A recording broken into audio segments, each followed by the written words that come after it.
ሰላም ጤና ይስጥልኝ የዶክተር ዮናስ ቤተሰቦች እንደምን አላችሁ? ዛሬም እንደተለመደው በአንድ ጠቃሚና አስተማሪ ሐሳብ ተገናኘን።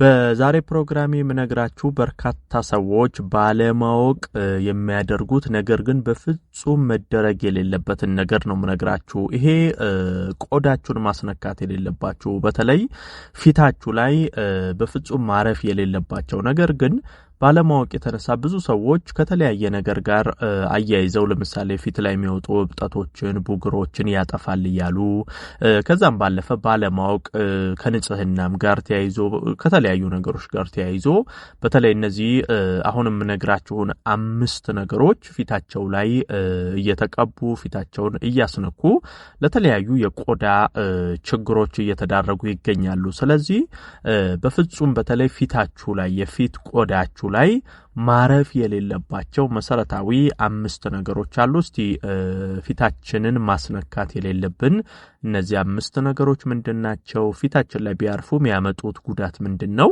ምን አይነት ጥንቃቄስ እናድርግ የሚለውን እናያለን ማለት ነው። አብራችሁን ቆዩ። ለቻናሌ አዲስ ከሆናችሁ ሰብስክራይብ አድርጋችሁ ቤተሰብ ሁኑ። ይሄን መረጃም ላይክ ሼር አድርጋችሁ ሌሎችም ጋር እንደዚሁ ደርሶ እንዲማሩበት እንድታደርጉ በክብር እየጠየቅኩ በቀጥታ ወደ ሐሳባችን እንግባ።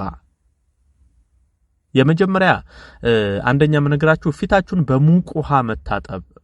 ይሄ ብዙዎቻችሁ ባለማወቅ የምታደርጉት ነገር ግን መደረግ የሌለበት ነገር ነው። በተለይ ቀዝቃዛ ውሃ አልወድም፣ ቀዝቃዛ ውሃ ደስ አይለኝም እንደዚህ እያላችሁ በሞቀ ውሃ ሰውነትንም ሆነ ፊትን ቆዳን መታጠብ ጥሩ አይደለም። ዛሬ በተለይ ፊት ላይ ስለማተኩር ነው።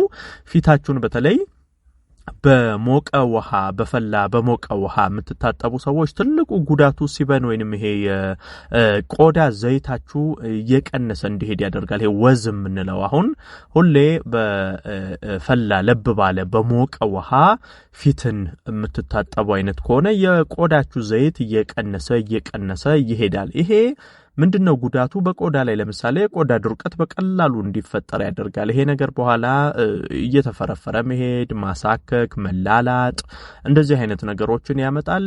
እንደዚህ አይነት ልምዶች እየደጋገማችሁ ስትሄዱ ደግሞ በኋላ የቆዳ መሸብሸብ ይሄ በተለይ ያለ እድሜያችሁ ገና በወጣትነት እድሜያችሁ ግርጅፍ ያለ ትልቅ ሰው መልክ መምሰል፣ ቆዳችሁ የፊት ቆዳችሁ መውረድ፣ መሸብሸብ፣ መገርጣት እንደዚህ አይነት ነገሮች ያጠፋል። ምክንያቱም ሲበኑ እየቀነሰ ሲሄድ ይሄ የቆዳ ዘይታችሁ ወዛችሁ እየቀነሰ ሲሄድ እነዚህ አሁን የዘረዘርኳቸው ነገሮች ተያይዘው ይመጣሉ ማለት ነው። ስለዚህ በፍጹም በሞቀ ውሃ ፊትን መታጠብ የለባችሁም። እሱ ብቻ ሳይሆን በነገራችን ላይ ቆዳችሁ ላይ ያሉ ፕሮቲኖችም እንደዚሁ እየጠፉ እንዲሄዱ ያደርጋል። ይሄ በተለይ ለቆዳችሁ ውበት፣ ለስላሴ፣ ጥንካሬ፣ ጤንነት የሚሰጠው የቆዳችሁ ላይ ያሉ ፕሮቲኖች እየቀነሱ ሲሄዱ በኋላ ፊታችሁ መበለዝ፣ ማሳከክ፣ መላላጥ እንደዚህ አይነት ነገር እንዲፈጠር ያደርጋልና በትችሉ በሞቀ ውሃ ፊትን ባትታጠቡ ጥሩ ነው።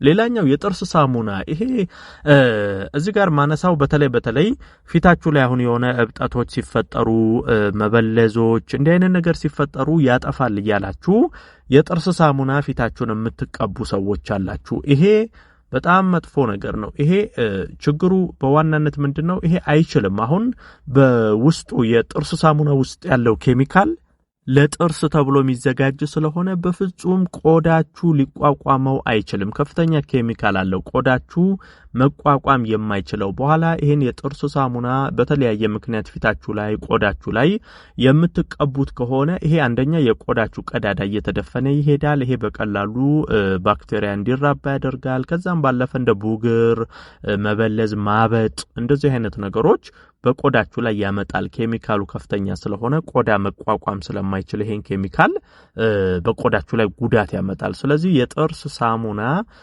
ለተለያየ ዓላማ ያያላችሁ ቆዳችሁ ላይ የምትቀቡ ሰዎች ይሄንን ነገር ማወቅና መተው ይኖርባችኋል። ሌላው ቤኪንግ ሶዳ መናገር ፈልጋለሁ። እንግዲህ ቤኪንግ ሶዳን እንደዚሁ ብዙ ሰዎች ስትቀቡት አያለሁኝ። ለውበትም ከተለያዩ ነገሮች ጋር ደባልቃችሁ አንዳንድ ችግርን በቆዳ ላይ ሲፈጠር ያጠፋልኛል እያላችሁ ቤኪንግ ሶዳን የምትቀቧላችሁ። ቤኪንግ ሶዳ በዋናነት የፊት ዘይታችሁ እንዲቀንስ እንዲጠፋ ያደርጋል። እሱ ብቻ ሳይሆን የቆዳ ፔች ስኬላችሁ እንዲዛባ ያደርጋል። ይሄ ጤናማ ያልሆኑ ባክቴሪያዎችም እንደዚሁ በፊታችሁ ቆዳዎች ላይ እንዲራቡ ያደርጋል። ይሄ በኋላ ቡግር፣ ማበጥ፣ መቆጣት፣ የፊት መቆጣት ከዛም በኋላ እንደዚህ አይነት ነገርን የምትደጋግሙም ከሆነ ድርቀት፣ እንዲህ አይነት ነገር በፊታችሁ ላይ እንዲፈጠር ያደርጋልና ቤኪንግ ሶዳን ለተለያየ ዓላማ ያላችሁ የምትቀቡ ሰዎች በፍጹም ቤኪንግ ሶዳን ለፊት መቀባት አይሆንምና መተው ይኖርባችኋል። እሱ ብቻ ሳይሆን የሎሚ ጁስን ማንሳት ፈልጋለሁ። የሎሚ ጁስ በጣም ከፍተኛ ሲትሪክ አሲድ አለው። ይሄ ሎሚ ፊታችሁ ላይ የምትቀቡ ሰዎች ከፍተኛ ሲትሪክ አሲድ አለው። ይሄ በተለይ ቆዳ ቶሎ እንዲደርቅ ያደርጋል።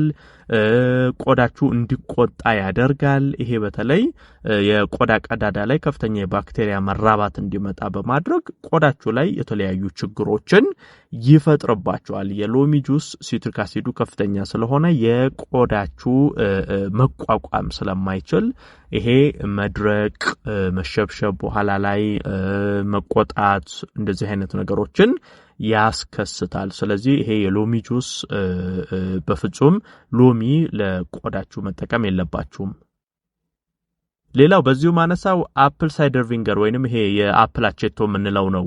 እሱም ትልቁ ጉዳቱ ልክ እንደ ሎሚ ሁሉ በጣም ከፍተኛ ሲትሪክ አሲድ አለው አፕል ሳይደር ቪንገር። ይሄ በተለይ ቆዳ ላይ በፍጹም ማረፍ የለበትም። አፕል ሳይደር ቪንገር ለምግብነት እንኳን ስንጠቀመው በጣም በተወሰነ መጠን ነው የምንጠቀመው። ቆዳ ላይ ደግሞ በፍጹም የማይመከር ነገር ነው። ከፍተኛ ሲትሪክ አሲድ ስላለው ይሄ ሲትሪክ አሲድ ቆዳችሁ ላይ የሚያርፍ ከሆነ በተለይ ደግሞ ለሆነ ዓላማ ፈልጋችሁት ወይ ቀን በቀን ወይም በሳምንት 2-3 እንደዚህ እየደገማችሁ የምትጠቀሙት ከሆነ ይሄ በቀጥታ ቆዳችሁ መቋቋም ስለማይችል የተለያዩ ጉዳቶችን በቆዳችሁ ላይ ያመጣል። ይሄ ቡግሮች በቀላሉ ባክቴሪያ እንዲራባ በማድረግ ቡግር ላይ ያመጣባችሁ ይችላል። የቆዳ መቆጣት ሊያመጣባችሁ ይችላል። በኋላም ላይ ወዙ እየደረቀ ወዙ እየጠፋ ይሄዳል። ፊታችሁ እየደረቀ እየተሸበሸበ እየላላ ይሄዳል። ይሄ የቆዳ መስሎቻችሁን ስለሚጎዳ ጠንካራ የነበሩ